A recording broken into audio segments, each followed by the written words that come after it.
of the content providers, advertisers, additional hosts, and or guests, hosting sites, groups, or entities attached to this programming. Viewer discretion is advised. All right, so here we are. Matt, welcome back to the show. It's changed a little since you've been here, as you just heard. Yeah, love it. Yeah, we've gone a little bit more into the reasons people might hit pause, but no one's going to hit pause on your project. We're going to watch the video in just a few minutes.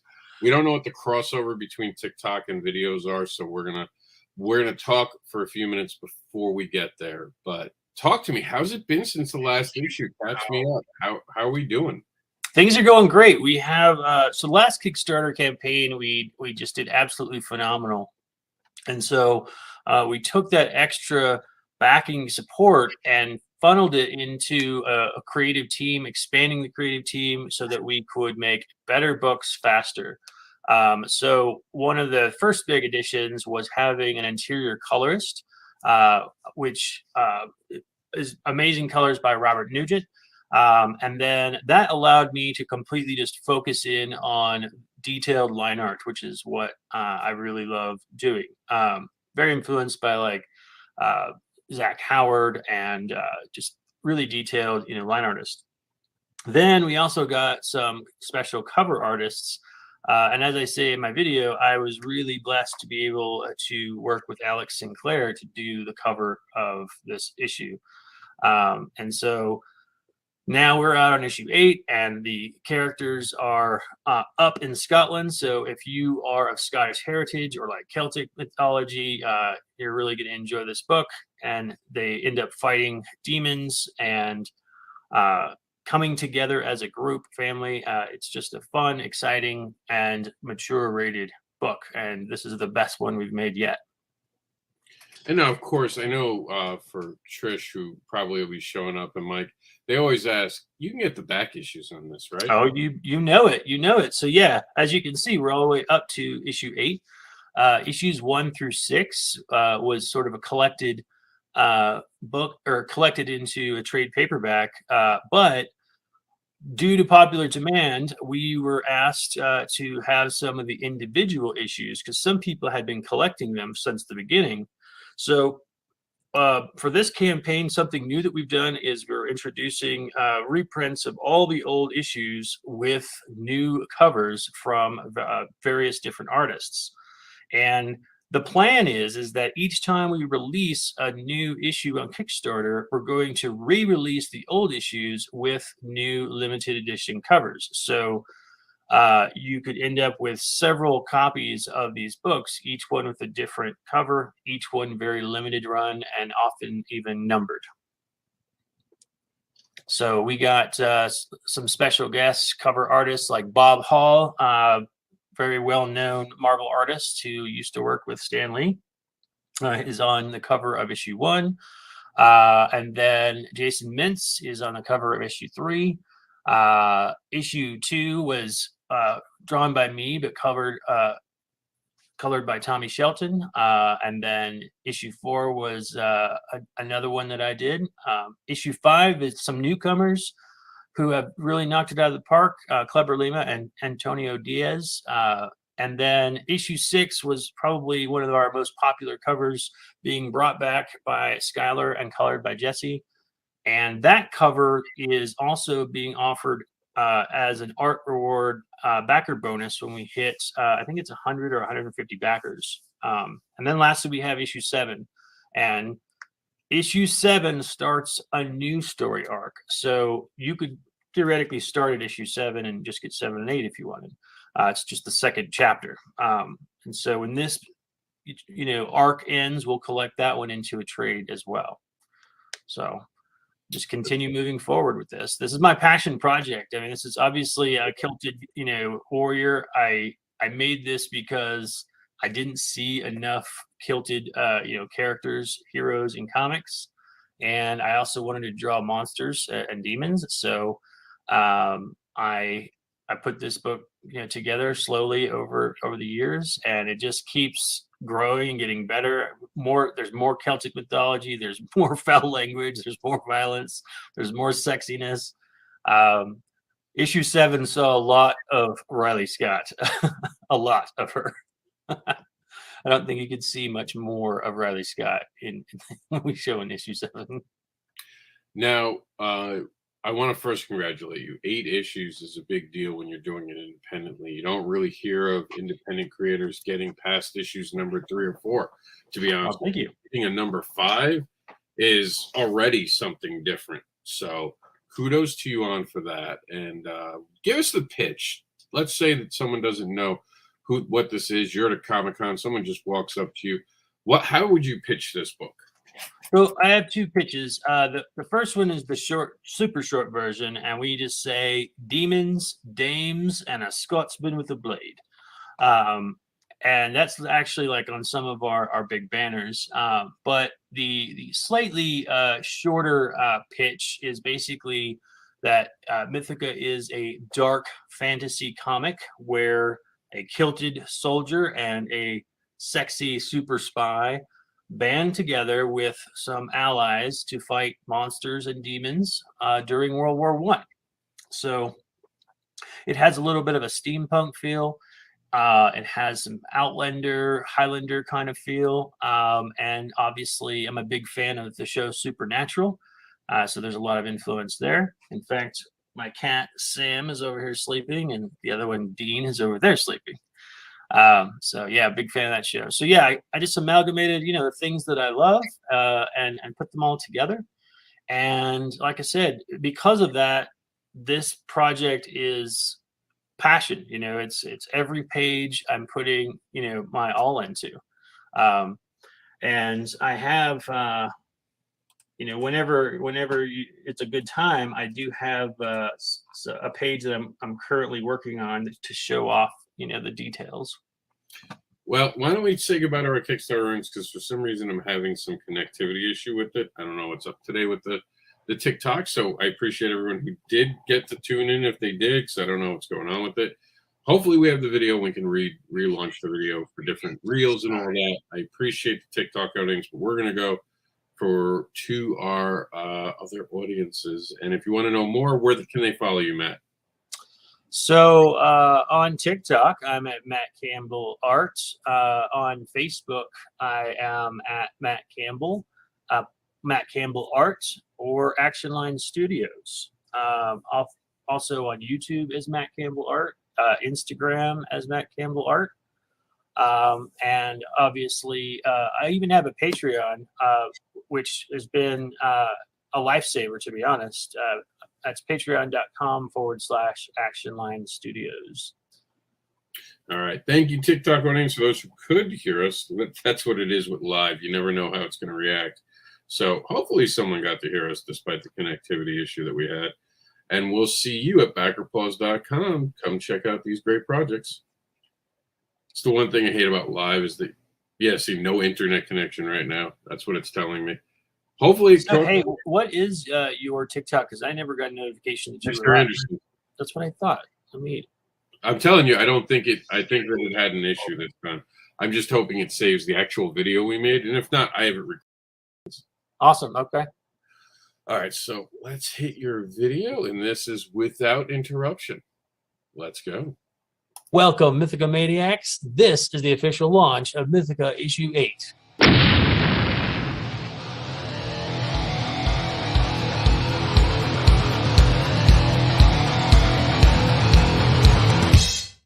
All right, Mythica Maniacs, I've got a lot to show you, but first I want to share some exciting news about the cover. So for this issue of Mythica, I am super grateful and honored to have award-winning colorist Alex Sinclair on the cover. Alex has worked on hundreds of DC books, including Batman and Justice League with Jim Lee. When Alex agreed to collaborate, I immediately got to work on making a cover worthy of Alex's coloring skills. And I'm pretty proud of how it came out. I gotta say, I was not prepared for the awesomeness that Alex would bring. I love how he went with a blood moon instead of a traditional night sky. This cover is gonna be available as a virgin cover, a regular cover, and a holofoil cover. All right, so last campaign, the most popular cover was, of course, the naughty cover, which means, of course, we are gonna have another one this time. Check it out. This cover features Magnus McDraken and Riley Scott, and the colors are being done by the amazing Chuck Michael Obach, who colored this, and this, and this. Now, continuing on the theme of colorists, because teamwork makes the dream work, and I want to bring you the best quality books possible, Robert Nugent has been brought onto the team to do interior colors. With Robert fully crushing it on colors, I am able to focus my efforts into cramming each page with detailed line art, which is one of my favorite things to do. If you're new to Mythica, we have all 7 of the previous issues being reprinted for this campaign with variant covers. Our goal for this campaign is 300 backers, so please check out all the cool rewards below and see which one is right for you, and then do us a favor and share this campaign with your friends. Thank you. That's a cool video. Awesome.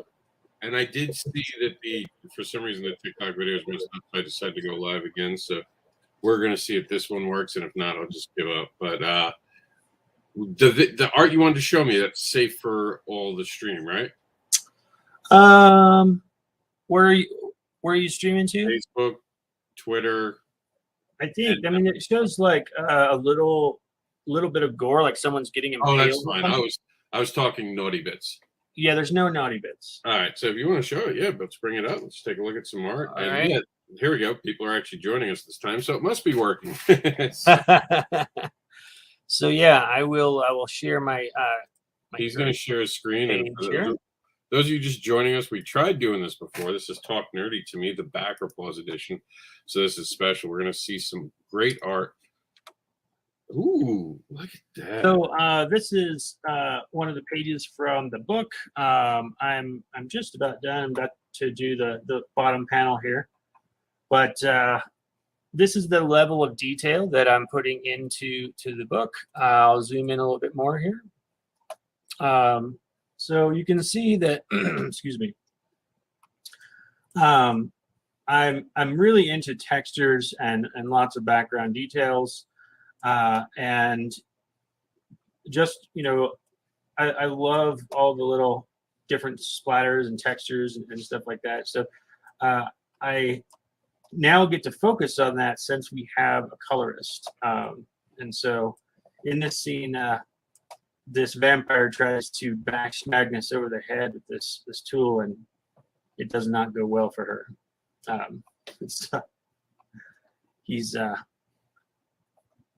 I've seen your art in print, man. It is amazing. And you did that bigger formatted book, and that was just beautiful. Thanks, man. I appreciate it. Yeah, and this is real. Like you said, the detail. You don't expect detail like this on a lot of the comics, especially the ones coming out of the indie sector. A lot of times there's no background, there's no texture to certain layers. You know what I mean? Yeah, they're racing to put the book out, and I do understand that's how Marvel and DC started, after all, right? Sorry, no, it's okay. So yeah, I feel exactly the same. Like I see a lot of people who don't put much in the way of backgrounds, and one of the things I tell my students is that like I try to put some form of a background at least on one panel and every page to help remind the viewer of kind of the situational awareness of the room and how far the characters are away from each other. But I like doing textures. I like doing backgrounds. Speaking of backgrounds, let me open up another one here. It's being slow, probably because we're live streaming. So you go to here.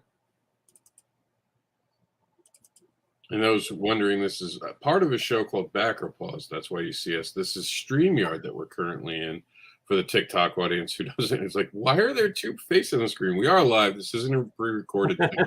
I'm literally holding this in my hand as we're going around. That's awesome. You guys can hopefully see this because we had trouble with the first. Oh my God, the art is beautiful, dude. This is a colored version. This is a 2-page spread. And so again, you can see like a lot of time is spent into the backgrounds and putting details in. There's more animals in this book, I think, that I've ever drawn in a book ever. Because even on this page alone, we have the Highland bull and his wolfhound Augie. We have some ram, and these are called ram lambs. And then some puffins flying back here, and then just I love doing all that kind of detail. It just sets the tone, makes the world feel real. And then of course we've got some Easter eggs hiding in here. Hopefully you guys can catch what this Easter egg refers to. And then the coloring done by Robert is just phenomenal. It really brings out the work. And what I was looking for from Robert, I actually, after the last campaign, decided I want to get a colorist, but I went through several colorists trying to find one that was going to fit the tone of this book. And Robert nailed it because he captures that sort of, gray, overcast sky feel of Scotland, yet maintains the vibrant colors in the right places. And so he's really good also at creating atmosphere, like the way that he painted over the background line art to help create a separation between the foreground characters and the background characters. And it's just phenomenal coloring by Robert. And so, once I realized, he got this and he was understanding what we were going for, that allowed me to just really open up and tear into the details of the line art. And we've been having a fun time with it. Yeah, I love the way he does that. What would it be, like a two-tone color from the front to the back to give that feel of distance that you really get off of his art? Yeah. And you don't see that a lot in comics. It's really well done, sir. Yeah, he's doing a fantastic job, and I couldn't be happier. And now, hopefully, we have a colorist now. We have a letterer, Tim West from Danger Geek is doing lettering. This lettering that you see here is actually not his.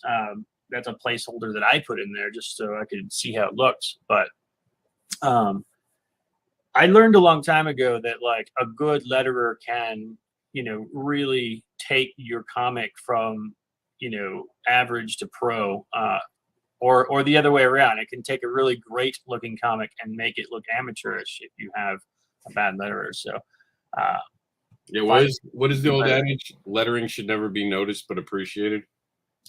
Yeah, absolutely.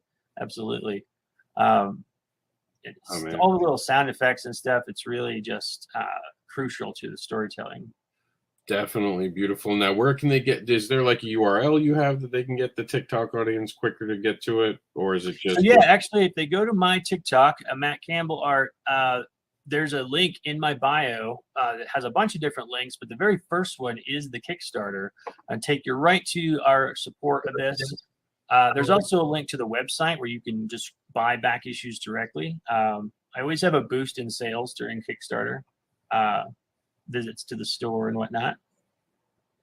All right. Well, I'm going to say goodbye to our TikTok audience this time because it is all right. Goodbye, TikTok. To run this show and actually hold this. Check out baggerpaws.com for this full video. We'll see you all later. Enjoy the rest of the day, you talkers. Check out Bagger. All right. There we go. There we go. Finally found the video on. I think it was an internet connection, but you can never tell because when you're live.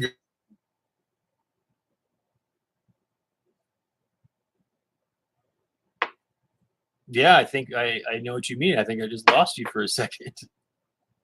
Uh-oh, we're live and we've lost the host.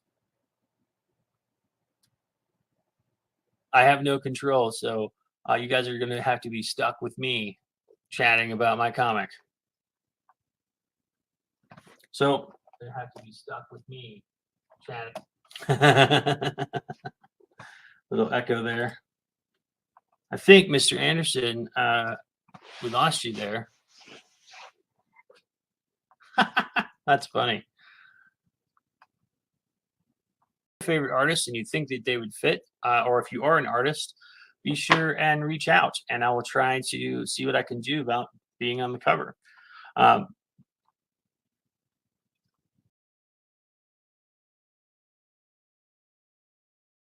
right, guys, that's the sneak peek there. I don't see Dora the Burninator.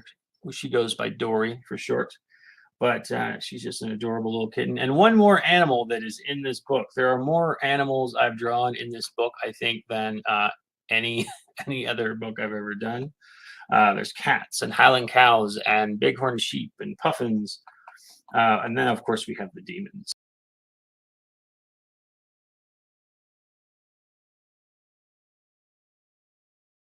Lessons about bullying. And now Team Cat Dad is back. And this time, we're trying to figure out what makes a hero. A story that examines popularity versus heroics while teaching children how real people can inspire heroic tales. The entire creative team is back for this powerful second tale of heroics. And we do have the usual rewards and such. Truly amazing covers, including a limited edition coloring book cover for the first time. But if you're a fan of Cat Dad and Supermom, you know it's about more than rewards. It's about the creator's autistic son Jax and his love for him and the stories he hopes inspires and guides him and hopefully the readers of these tales. It is about the human moments and the ability to entertain and bring the entire family together that matters to us. And a reminder of the power of imagination. I want to thank you for watching this video and hope you take a moment to look over the campaign for Cat Dad and Supermom, What Makes a Hero. And remember, we rise together through kindness. Please go to catdadandsupermom.com for more information about this campaign. All right, we're back. We're back. That was fun. Right as I was complaining, that wound up happening. I'm looking around. I'm like, why is everything dark, man? So we're back. So Awesome. sorry about that, kids. Yeah, but we're gonna start playing back or pause. So the new format is you're actually just gonna be given the titles, and you're gonna pick which one based on titles we're gonna look at next. So normally I'd let you pick apart Cat Dad, but I mean, obviously you know what Cat Dad is. Thank you. By the way, thank you. You shared it yesterday, so that one would be disqualified just by that. Okay. But for the record, Cat Dad has the title right now because I switch back and forth. Admiral Hero versus Team Cat Dad, an important fight over heroism. So now you're going to pick from the following list. Tell me which one really jumps out at you, and you're like, "Ooh, I want to know more about that." So we're going to teach using this method how important a title can be. Because remember, and I can show this right now, no matter what you do on social media, every so often, even when everything is done right, this winds up happening where an image goes away. So you can't always rely on an image. Sometimes for some silly reason, the images go away. Right. So we're gonna take a look at just the titles right now. So tell me, out of all the titles, what's the one you want to know more about? So we have Primal, the Jungle Warrior, number 7. Chimera, Island of Dreams. I always get that one wrong, name-wise. Mosavla, Thunder 3, Elsewhere, Volume 3. Kevin, a novel by Dan Nooks. Shimmering Basin, number 2. Empowered, Volume 2, an 84-page graphic novel. There's an Alien in My Toilet, all-ages sci-fi comedy. Legacy of the View, number 4, and Boots. Lords of Iron, Value Campaign. Caffeinated Hearts by Jonathan Hedrick and Stefano Cardasili. I know I'm pronouncing that wrong, and I apologize right now for that. Maddie and Spud, The Castle of the Lost Land. Echoes of Triumph. This one sounds pretty cool. It's Mythica, issue 8. So which one, out of just the titles, what really was like, ooh, what's that? Well, I got to tell you, not mine. Hearing just the titles, something like mine or any kind of like fantasy made up name that you have no grasp of what it means doesn't have much of a hook. And so that's an interesting, lesson just to have the title convey your information. So you know, Matt, I don't know if you know this, Twitter doesn't show the preview sometimes. yeah, When you share it on Twitter, it just says the name sometimes. I don't know why. I haven't been able to figure out. It's a fluke, but it just sometimes would just be the literal title. That's what made me realize that we needed to change the show. yeah. So I think that there was a lot of names there, but I think the ones that when you hear them, you get a sense of what is going on. Like there was one like there's an alien in my toilet. Like that immediately tells me what it's about, that it's probably comedic, it's probably youth, oriented, that kind of thing. Or in some of these titles, they add something on, like the first one you talked about, Primal.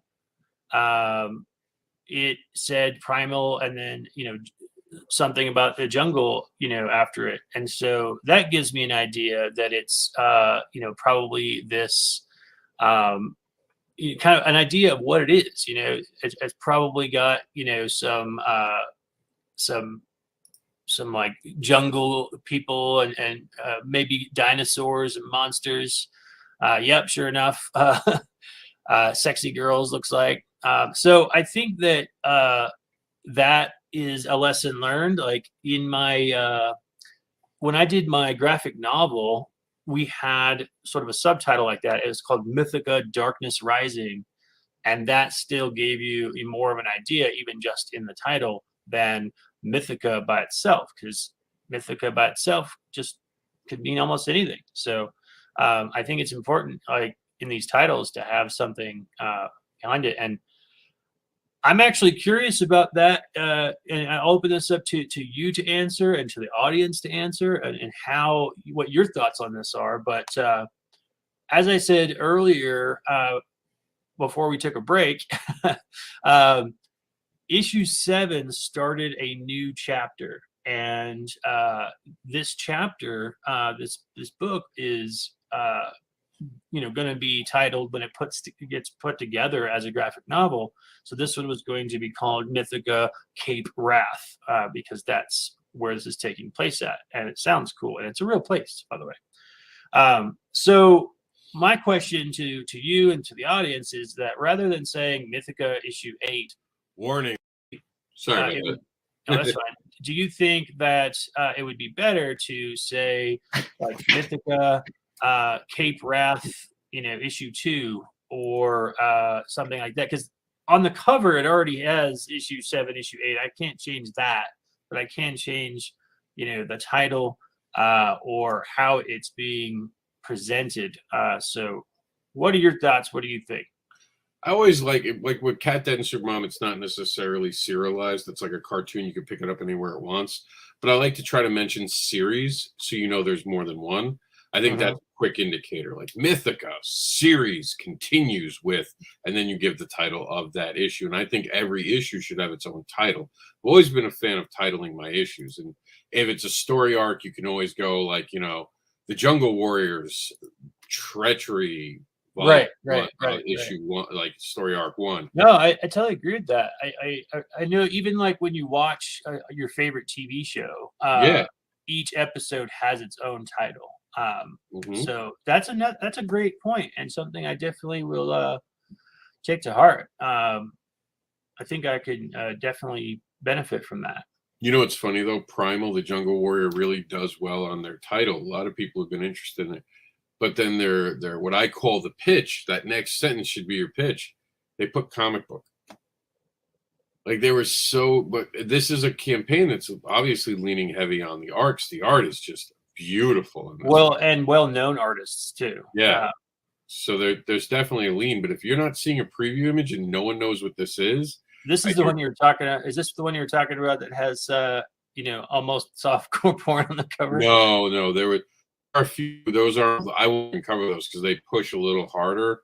It's like OnlyFans on Kickstarter for a cover. Oh, okay.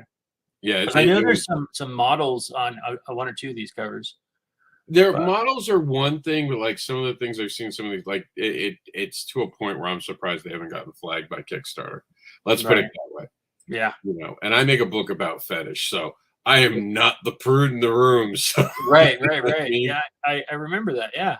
Yeah, So, so yeah. if I'm saying something, that's generally because I think they are crossing a boundary with some of what they're doing and exploiting women, because they're literally taking a woman that's nothing to do with the project and now making them go into positions that's going to be on the internet forever. And these girls look young.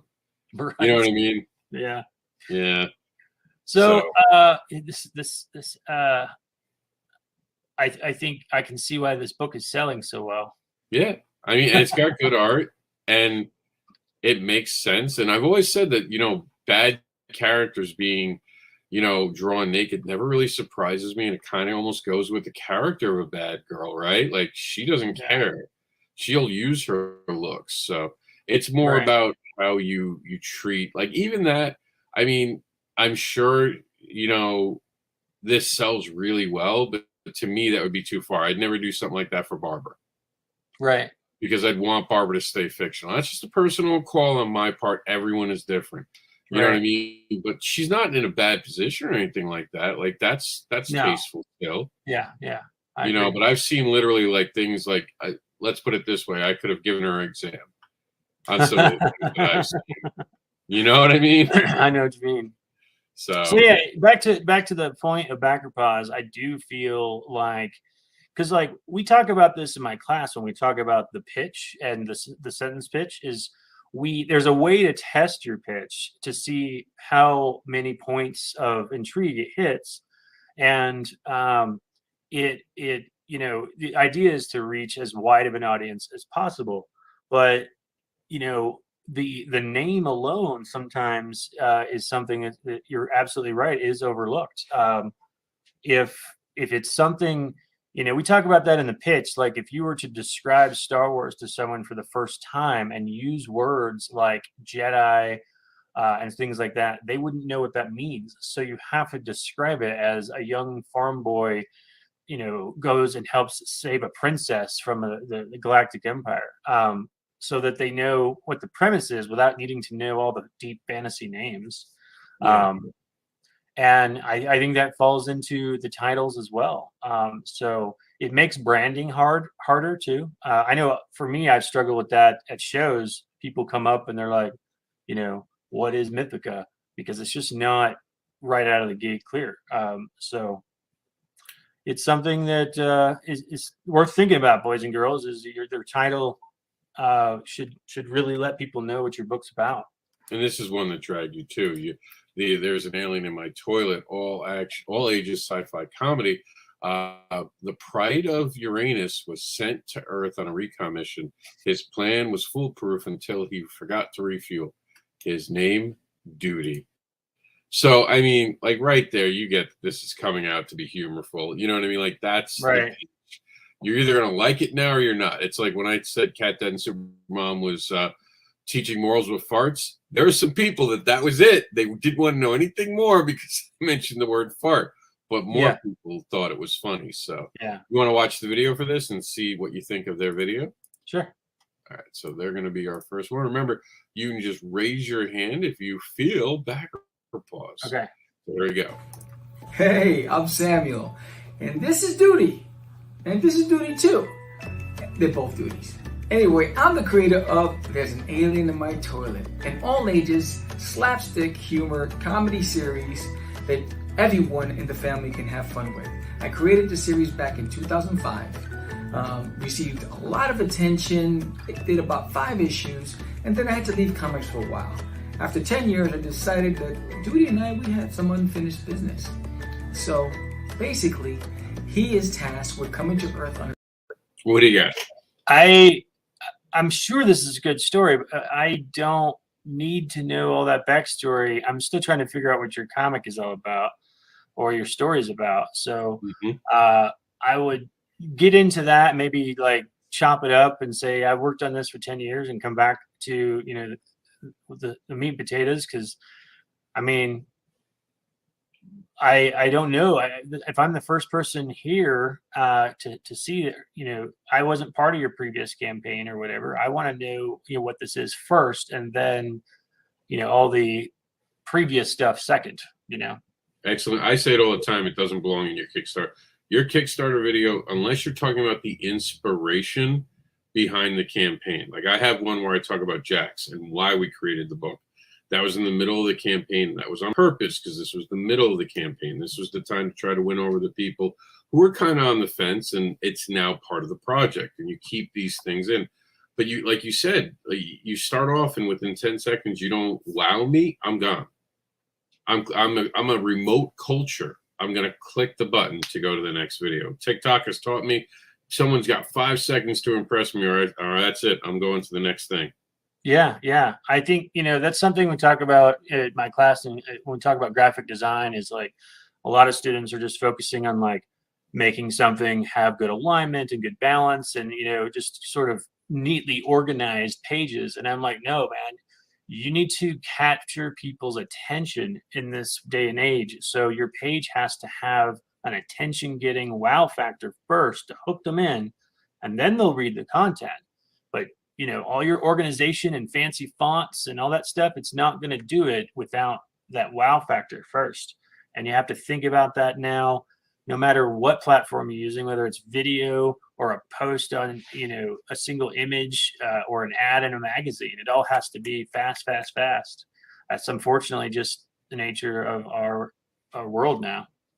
And I will give credit. All ages is so much harder because you can't lean on jokes. You can't necessarily show, like, there is no boobs in all ages comics, There are no quick tracks to getting people's wow moments. So, yeah. I like Sam. He's a great guy. He's a very passionate guy, but I've said this about his past videos. Get into it. Hit me with the story. Get me to stay after to see why I just like the video. Well, and I got to tell you, the video that I made in the past, I've spent some time with some video editors, and we kind of made sort of a motion graphic comic thing with music. And so I didn't have to appear on the camera at all. But this time I was pressed for time. I needed to get it out there and get it made, and I couldn't spend a lot of money on editing. Video editing can get really expensive. So I said, hey, you know what? I'll be on the camera a little bit, and then I'll cut to the art, and then I'll talk over the art while I'm showing it, but it's got to be moving and fast and keep moving. So I took so many takes and kind of edited them all together so that there's no breaks. And I would go back and be like, that doesn't have any energy to it. Let's go back and re-record that. And it took me a couple days of just me in front of this camera, like trying to be enthusiastic and, hey, well, how's it going? So that it put out the energy that I wanted it to have. And I think that that's important because it's, if you're not enthusiastic, they're not going to be enthused, and I think that that's important. One time I'm just going to make a video of me yelling like crazy Eddie. Just really amped up. Back it. How it goes. See what people love it. Yeah. Okay, so you're gonna get to pick the next one based solely this time. You're gonna base this solely on the pitch. So here we go. I'm not gonna tell you, some of them are gonna be obvious, but like how many are you gonna give me? You have 7 left right now. Okay. 7 or 8. I'm gonna try to keep track of them here. Well, it's supposed to be just what drags you. Like the last time you knew 2 of them, you knew right away you liked 2 of them. Right. So here we go. This is mine, so don't really think you have to do it. I just put it up because it's part of the show. Team Cat Dad is back. This time they tackle what it means to be a hero as we introduce Admiral Hero and discover his important origin. I'm not kidding when I say this. Discover West. You knew this one was coming. Comic book. All right, here we go. 4 kids on an island where their greatest dreams come true, but they risk never going home. Welcome to the wonderful world of Maslow with his first issue of a 25-page comic for ages 7 and up. The 3rd comic book issue of Canadian superhero Thunder. Elsewhere is a loving, curated anthology of short pieces by independent creators from all over the world. A history/comedy novel of the final empire of Western Rome and what he has been up to since the fall of the former emperor. That's where I got it wrong. And what he has been up to since the fall of the Western civilization.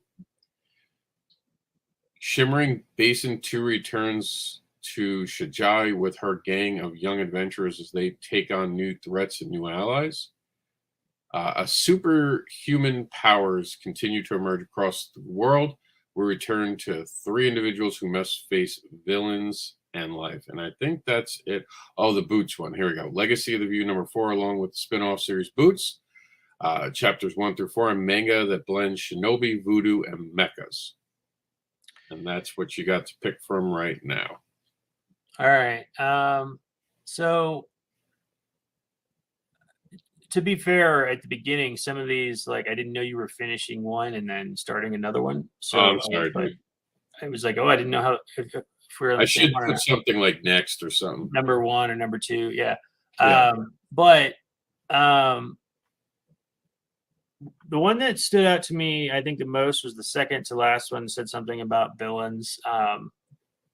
But again, I got to be honest. Like, from my point of view, what intrigues me about a pitch is enough information to know, like, a character that's going to be involved and what their, conflict is going to be. So and so is trying to save the planet from that kind of thing. And a lot of these aren't saying that. They're just like, an adventure comic or a Western comic. Okay, well, I mean, that's not enough information to intrigue me yet. So the one second to last said something about, at least fighting heroes and villains in superhero comic. They let me know that there was like something to work with. So this is Empowered Volume 2. As superhuman powers continue to emerge across the world, we return 3 individuals who must face villains and life. That's the one, right? Yeah. So we've got the Who, 3 individuals, and the What, and they're superhuman, and who do they face? Some sort of villains. I mean, it's still a little generic, to be honest, but at least you've got the components there of what this is about. If you're a hero, superhuman, kind of fan, that's enough to say, okay, I want to look at more. So I think that, in my opinion, a pitch should always involve those key factors, like who it's about. Because if you say, this is a post-apocalyptic story, like, that's not about anyone. So I have no way to attach myself to it. That's about an environment, So if you say a young man must travel through a post-apocalyptic wasteland to find his mother, well, now I know the where and the who and the what they're after, and so I feel like that's important in a pitch. And sometimes it's hard to squeeze into that one sentence, but I feel like that's super helpful to know what you're getting into immediately. Yeah, and I completely agree. It's one of the reasons we're doing the show now. Let's see if the 3 things put together would get you more interested to read the rest of the page, because that's the whole idea, right? These 3 things should get you to look on their page. So here's the video of Empowered.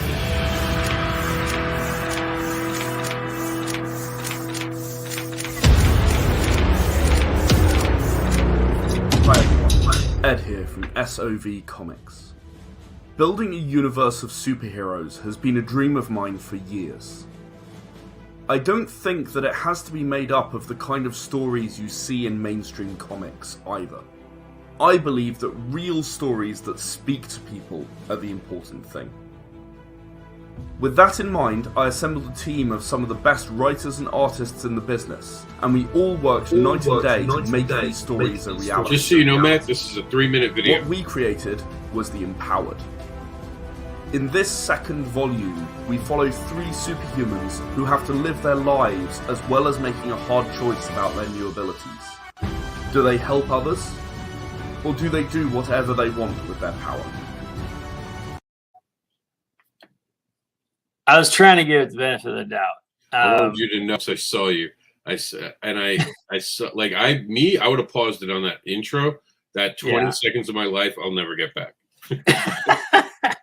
So yeah, I do feel like that's something else I learned actually from watching YouTube videos is you get out there with energy first and you give them the hook, like hey guys, we got a brand new comic, check it out, and then you might do your intro. But the whole company intro thing is not, you know, attention getting. Even your company's probably not well known enough that people are gonna be like excited about, oh, it's a Marvel production, you know. So that whole following the Marvel way of having that big intro is not super helpful. I actually used to do that myself with Action Line Studios opening logo, and I realized that like no one gives a shit.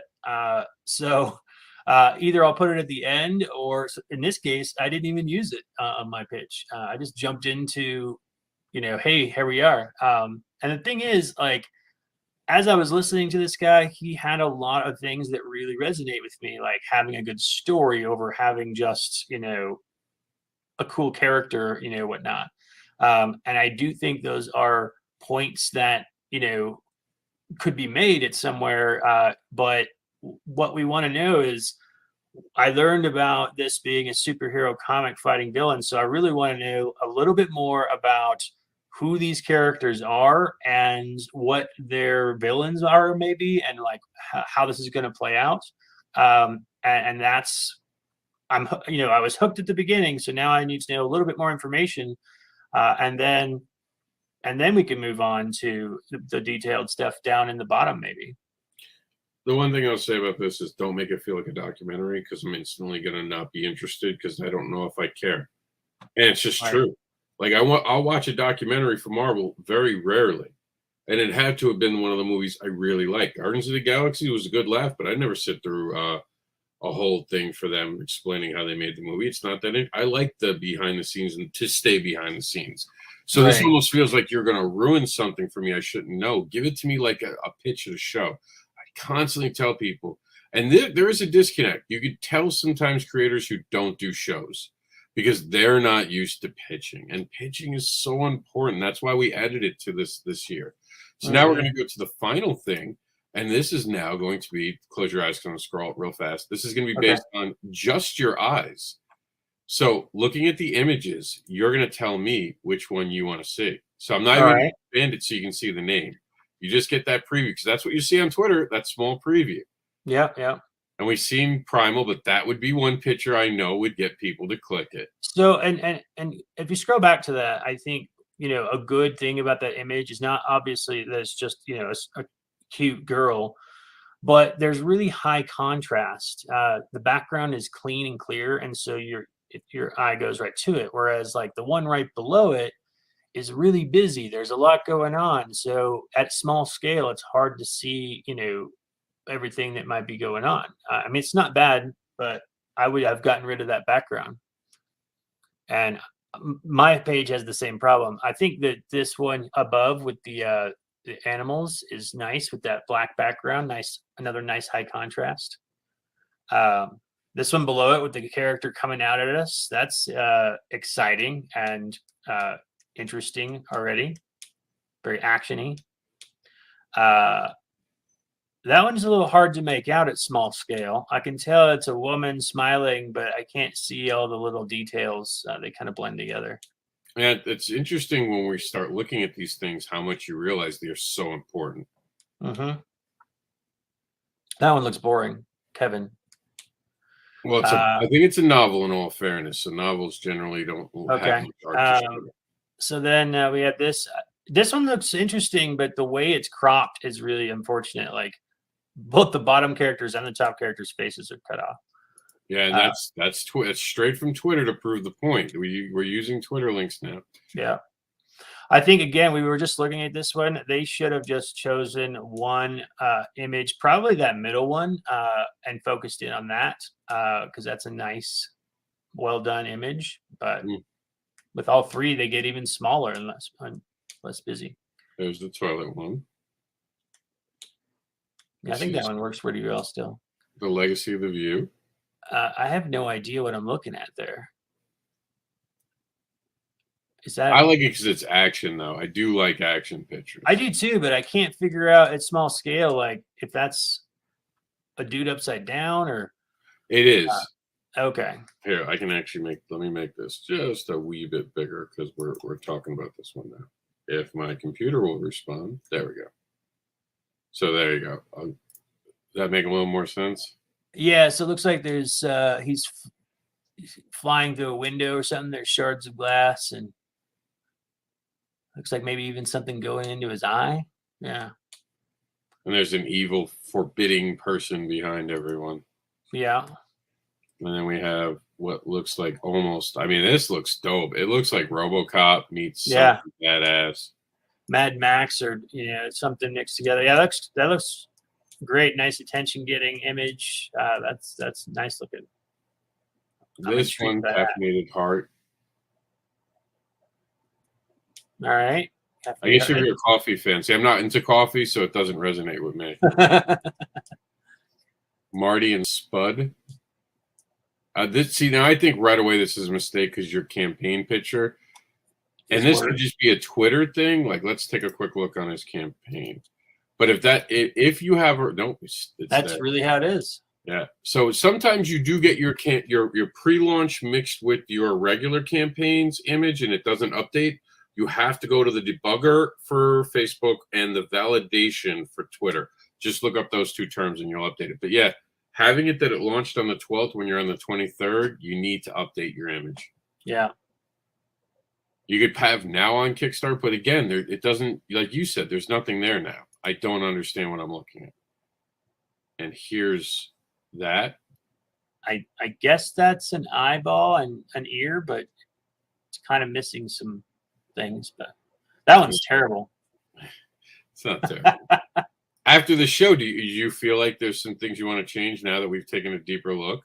Oh, yeah, absolutely. I feel like I used the cover image because it was the cover of the book, but that may not necessarily have been the best choice because it's not high contrast enough. So, yeah. Blood and Fire. This is all just coming soon. I was just scrolling through while we were talking because we're running on time because of the middle of it. Right. Shark of War's got a dope cover, man. That looks really cool. Yeah, that's exciting. Yeah. So what was the one that weren't coming soon that really drew you in for image? Well, that Cyberpunk, this one here, yeah, that one was really like, oh, what's that about? I think the other thing that intrigued me about that is not only does it look really pro and attention getting, but it's also a painterly and outside of the comic book realm. So now I'm curious, like, is this even a comic book or what is it? You want to find out? Sure. Let's do the video. Hello, everybody. This is Preston Poulter here to talk about my comic book, Lords of Iron. This is absolutely a love letter to the great giant robot animes I grew up with as a kid. I also wanted to give it a very hard science edge because, look, I'm tired of kind of space fantasy and really just having each planet be like a little nation on one big planet. I mean, the reality is if they're hundreds of light years away, you can't just talk to them on the telephone, know what I'm saying? But when you're up there in space, look, you already got a pressure suit. That's going to be humanoid shape. Put a bit more thrusters on it, some weapon systems, some armor. What do you got? Big giant robot. In this comic book, I did a Make 100 for RB White. Sorry, it wasn't turning off for some reason. I was all excited about that. I'd like to see their campaign because I just got the sense that cover looks nothing like what we're going to get inside. That's another great looking cover. That's a painterly cover. These are great covers. I'm not seeing any internals on us. Oh, here we go. Oh, here we go. That's looking good. That does look good. That looks dope. Yeah. Dude, he should have just opened with this. Right? That's a lot of word bubbles. I'm wordy. I'll never complain. I'm a very wordy writer. Okay. I do think they could take their font size down and give more room for breathing. Yeah, there's a lot of space between the lines too. Yeah, so there is a lettering trick you could do. Just go smaller your font, and then you could have it. But the art's amazing. Yeah, the art is fantastic. Like that's a beautiful shot. I think he just should have open with this, let people know what they're getting. I mean, I appreciate the enthusiasm about the genre of sci-fi.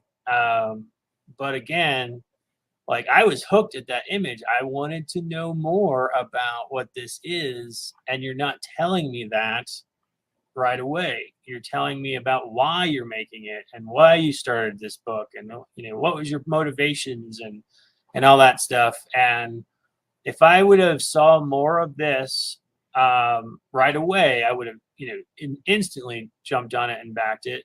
I still might, because it does look pretty damn badass. But man, put that in the video right away. Yeah, I think that from what it feels like from the video, what we did see is that he's leaning on alt covers way too much. Excuse me. Lords of Iron value campaign. Get the first issue for $10 as well as exciting variant covers. Again, going back to what we were saying, I still don't know what this comic is about. I know it's here. I'll read it. That's it. I'll read it to you. This is, and you could make this a pitch. Lord of Irons launches a new science fiction universe filled with characters that longtime readers will be familiar with. So now he's trying to tell you that you needed to have read something. That's always dangerous. Yeah. Issue 1 showcases a future vision filled with giant humanoid death machines, plasma bayonets. There we go. Thank you. Space battles, asteroid mining, and an engineered race called the V's, who, hailing from Venus, have decided to stake their claim on the solar system. See, I could make that a pitch. I could actually tighten that up and make it a pitch, something along the lines of join this future vision of humanoid death machines, plasma bayonets, space battles against the V's, who are from Venus, who are trying to claim the solar system as their own. That would be a pitch. Yeah, I agree. I just noticed that Chuck Obach is doing the cover on that piece, and Chuck is on my team as well.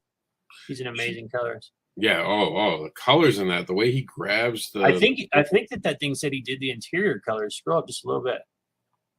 The interior art team of Jake Bilbao and Chuck Obach gave us dynamic main retail cover, which this campaign offers at $10. So yeah, Chuck's doing the interior colors, and that explains a lot. And back to this, so you guys can see what we're talking about. Those colors are amazing. Jumps off the page. This is a good looking book. You guys should definitely give it. I'm definitely backing this for a couple reasons now, because like I said, Chuck is on my team as well, and I want to support the stuff he's working on. Looks like they're struggling to get that goal, so I'm going to go back that and give him my support and share it. But yeah, regardless of that, I still think that they need to work on the pitch. The pitch doesn't tell me anything about it, and that sentence we saved that till now. You're down in the paragraph section. We missed it in the title. We missed it in the pitch. We missed it in the video, and so that's a lot of times that you didn't get, the full intrigue. Yeah. So I agree. And a few things to also remember on things like this, guys. You only get one chance. On this show, we'll go further. You might have lost it, and look at how amazing that art is. I agree with Matt. You have to lean in on what's great about it, and what's great about this show is that Matt was on it. And we're going to be closing out right now. So before Matt goes, tell us about your campaign one more time as we show it off. So my campaign is called Mythica'. It's about demon hunting in World War I, and it follows a Scottish soldier and an Irish spy working together to try and fight demons while being caught up in the middle of World War I. We are currently just about $300 away from goal. We'd love to get your support. You can check it out. And we have guest artist Alex Sinclair on the cover. We have naughty covers available being colored by Chuck Michael Obach. We have variant covers. And most importantly, we have all the back issues from the previous issues that you can pick up either one at a time as add-ons, or you can get a package that includes them all. So please come check us out. And you can also follow on Facebook at Action Line Studios or at Matt Campbell Art. This looks amazing. And thank you for your time today. Sorry about the technical issues. The power outage that was That was It weird. literally took the power away from me. All right, we'll be back next week. Support Cat Dad and Supermom too while I'm here. Gonna pitch real quick for mine. Absolutely. Get that book, and we will see you guys next week. We're out of here. Just remember to share and back at least one of these campaigns for $1 and make dreams come true. And know there are paper shortages and there are issues getting these products made, so be patient with creators.